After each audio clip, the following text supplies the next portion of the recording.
Hello student, आज मैं एक टॉपिक लेके आया हूँ। कक्षा 12 के केमिस्ट्री का चैप्टर है अभिक्रिया की दर का संघट्ट सिद्धांत, collision theory of reaction rate.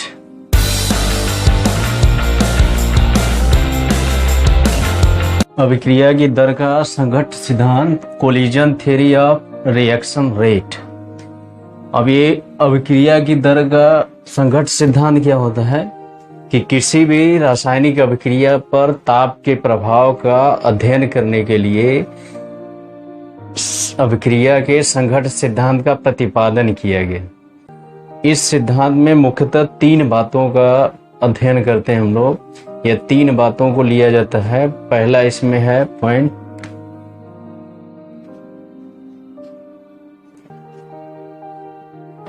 पहला पॉइंट है कि अभिकारक अणुओं का आपस में संघट्ट होने के कारण या टक्कर होने के कारण ही रासायनिक अभिक्रिया संपन्न होती है।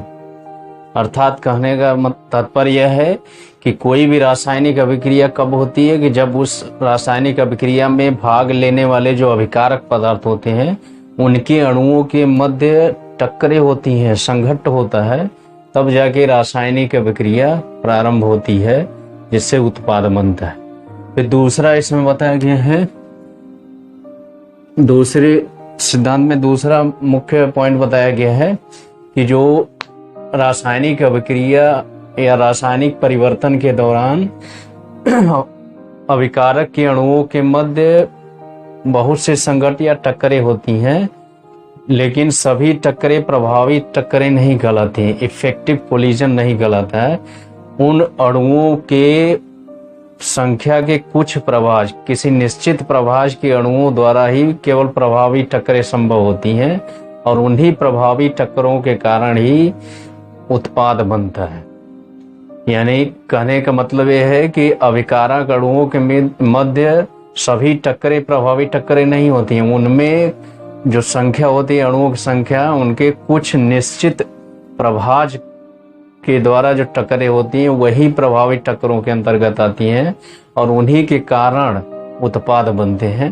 फिर इसके बाद तीसरा मुख्य पॉइंट बताया गया है कि जो प्रभावी टक्कर होता है, अणुओं के मध्य जो प्रभावी टक्कर होता है, उसके लिए अणुओं की एक न्यूनतम ऊर्जा होनी चाहिए या न्यूनतम ऊर्जा होना आवश्यक है।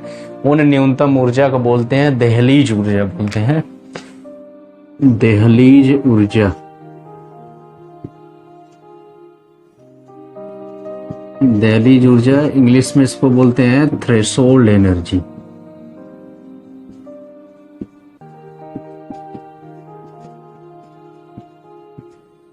यानी इसकी परिभाषा कर सकते हैं वह न्यूनतम ऊर्जा, अभिकारक अणुओं की वह न्यूनतम ऊर्जा जो प्रभावी टक्कर के लिए उत्तरदायी होती है या जिसके कारण प्रभावी टक्कर संपन्न होता है और उत्पाद बनता है। ये है अभिक्रिया की दर के संघट्ट सिद्धांत के तीन मुख्य बातें, और यही जो तीन मुख्य बातें होती हैं इस सिद्धांत के अंतर्गत आती हैं।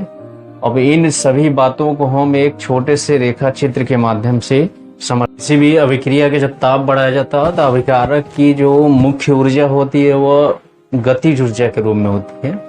तो वही गतिज ऊर्जा, काइनेटिक एनर्जी और फ्रैक्शन ऑफ मॉलिक्यूल यानी अणुओं का जो प्रभाज है, यानी पूरी संख्या का कुछ भाग, निश्चित भाग एट टेम्परेचर T, यानी एक निश्चित ताप T पर इन दोनों के बीच ग्राफ खींचा गया है तो इस तरह से दिखाई देता है। अब इस ग्राफ में देखते हैं कि जैसे इनकी जो गतिज ऊर्जा है वो बढ़ती है, वैसे वैसे जो अणुओं के फ्रैक्शन ऑफ मॉलिक्यूल्स हैं उनकी भी संख्या बढ़ती है।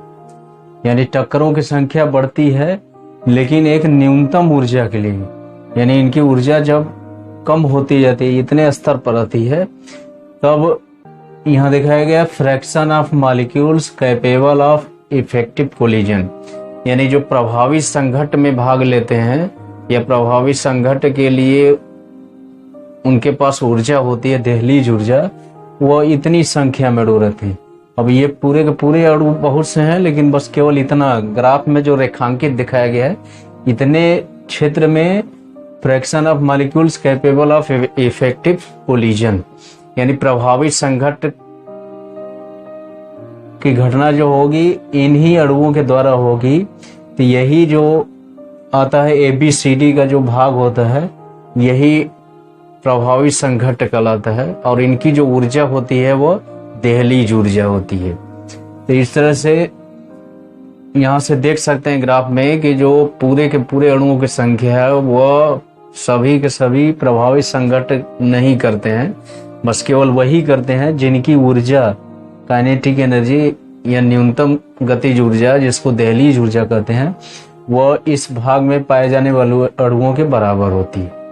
इसीलिए ये प्रभावी संघट्ट करते हैं और जाके उत्पाद बनता है। तो ये है अभिक्रिया की दर का संघट्ट सिद्धांत। यानी अभिक्रिया की दर का संघट्ट सिद्धांत का मुख्य बातें यही है कि कोई भी अभिक्रिया होती है, रासायनिक अभिक्रिया, तो जब उसका ताप बढ़ाते हैं तो अभिकारक अणुओं की गतिज ऊर्जा बढ़ती है। जब गतिज ऊर्जा बढ़ती है तो उनके बीच परस्पर संघट्ट होता है, कोलिजन होता है, टकराव होता है।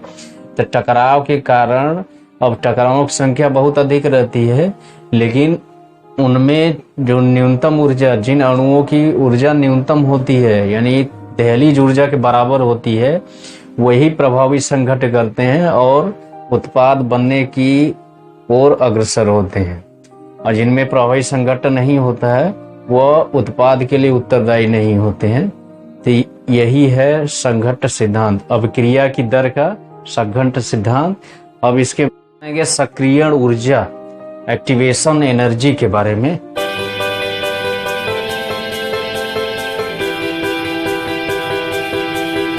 सक्रियण ऊर्जा, activation energy.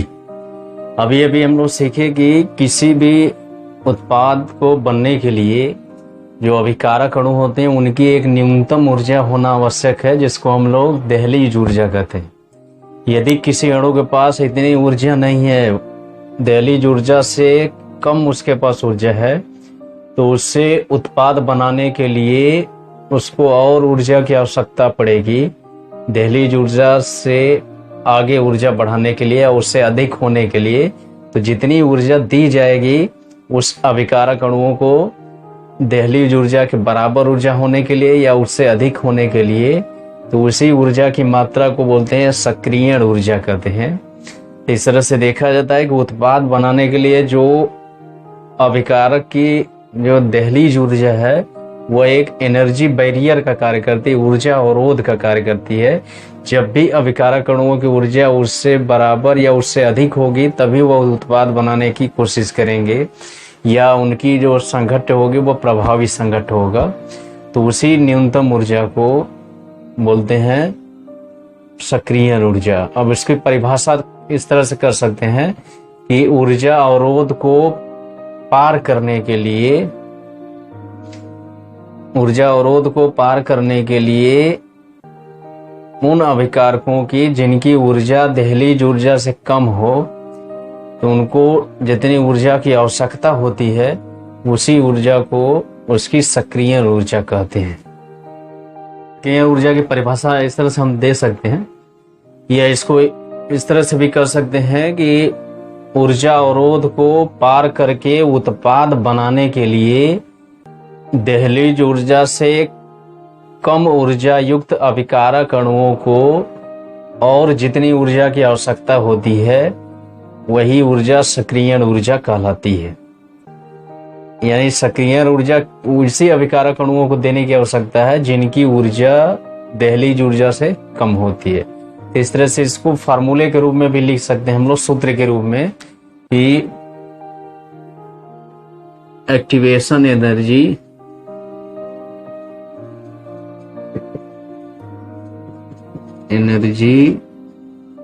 Is equal to threshold energy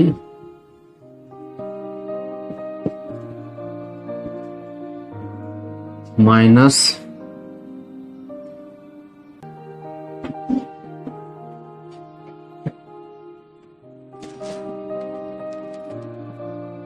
average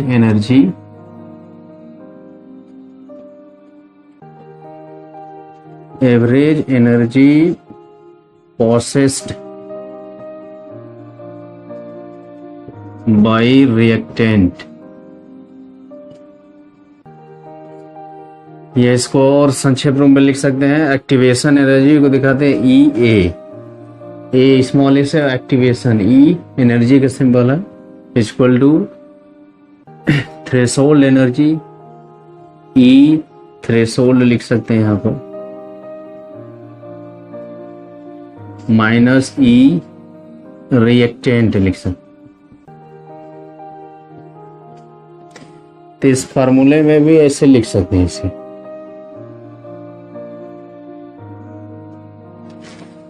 अब यहां से देखिए, किसी भी अभिक्रिया की जो दर होती है, जैसे कोई अभिक्रिया तीव्र गति से होती है, कोई अभिक्रिया धीमी गति से होती है, तो जो तीव्र गति से अभिक्रिया होती है उसके लिए सक्रिय ऊर्जा का मान कम होता है, यानी उसको कम ऊर्जा की आवश्यकता होती है उत्पाद बनाने के लिए। और जो मंद अभिक्रिया होती है या धीमी गति की अभिक्रिया होती है उसकी सक्रिय ऊर्जा अधिक होती है, यानी उत्पाद बनाने के लिए उसको अधिक से अधिक ऊर्जा की आवश्यकता होती है, अर्थात उसकी जो ऊर्जा होती है वह थ्रेशोल्ड एनर्जी या दहलीज ऊर्जा से बहुत कम होती है। तो इस सक्रिय ऊर्जा को फार्मूले के रूप में हम लोग सीखे। इसको और स्पष्ट समझने के लिए एक ग्राफ, छोटा सा ग्राफ द्वारा इसको देखा जा सकता है। ग्राफ में एनर्जी, ऊर्जा और कोर्स ऑफ रिएक्शन, यानी अभिक्रिया का काल समय या चक्र या ड्यूरेशन जिसको बोल सकते हैं, उन दोनों के बीच ये ग्राफ खींचा गया है। तो उसमें दिखाया गया है कि जो अभिकारक होता है, रिएक्टेंट होता है, उसकी ऊर्जा शुरू में न्यूनतम होती है। अब यहाँ से उसकी ऊर्जा, अभिक्रिया जैसे जैसे शुरू होती है, अब ये इसकी जो ऊर्जा होनी चाहिए वो थ्रेशोल्ड एनर्जी, इतनी न्यूनतम ऊर्जा है, इतने के बराबर होगी तब जाके अभिक्रिया करेगा, या इससे अधिक होगा तब जाके अभिक्रिया संभव होगी। तो इसकी ऊर्जा बढ़ाई जाती है। यहाँ ये वाली जो लाइन है, लाइन लेवल है, यहाँ तक ऊर्जा है। अब इसकी ऊर्जा इस स्तर तक लाना है तो इतनी ऊर्जा बढ़ाई जाएगी। तो इसी ऊर्जा को, जो ऊर्जा की आवश्यकता पड़ती है, इसी ऊर्जा को सक्रिय ऊर्जा, एक्टिवेशन एनर्जी, ये दिखाती है। अब इतनी ऊर्जा हो जाएगी, फिर इसके बाद उत्पाद बनना शुरू हो जाएगा, और उत्पाद बनने के बाद फिर उसकी ऊर्जा घटेगी उत्पाद की। तो ये घटते घटते यहाँ पर आ जाएगी। इसी को बोलते हैं ई प्रोडक्ट बोल रहे, यानी उत्पाद की ऊर्जा। अब अभिकारक की ऊर्जा और उत्पाद की ऊर्जा, दोनों ऊर्जा के बीच का इतना गैप होता है, जिसको डेल्टा ई दिखाते हैं, लिखते हैं हीट इवॉल्व्ड इन रिएक्शन, यानी उसमें जो ऊष्मा खर्च होती है वो उतना होता है डेल्टा ई। वही जो ऊष्मा ऊर्जा होती है, ये दोनों उत्पाद और अभिकारकों के ऊर्जा के अंतराल के बराबर होता है, डेल्टा ई दिखाते हैं।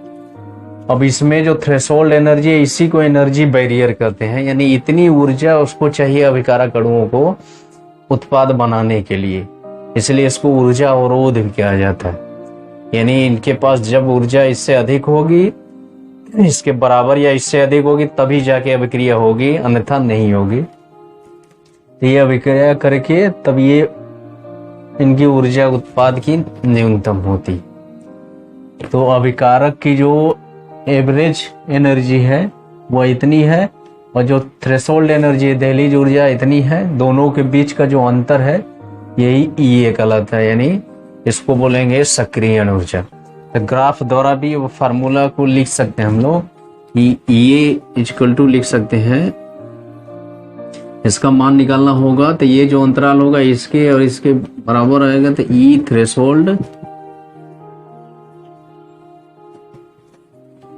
थ्रेशोल्ड माइनस ई रिएक्टेंट लिख सकते हैं, जिसके बारे में पीछे हम बताए थे। तो ये है सक्रिय ऊर्जा। अब इसके बाद अगला टॉपिक लेके आएंगे, तब तक धन्यवाद।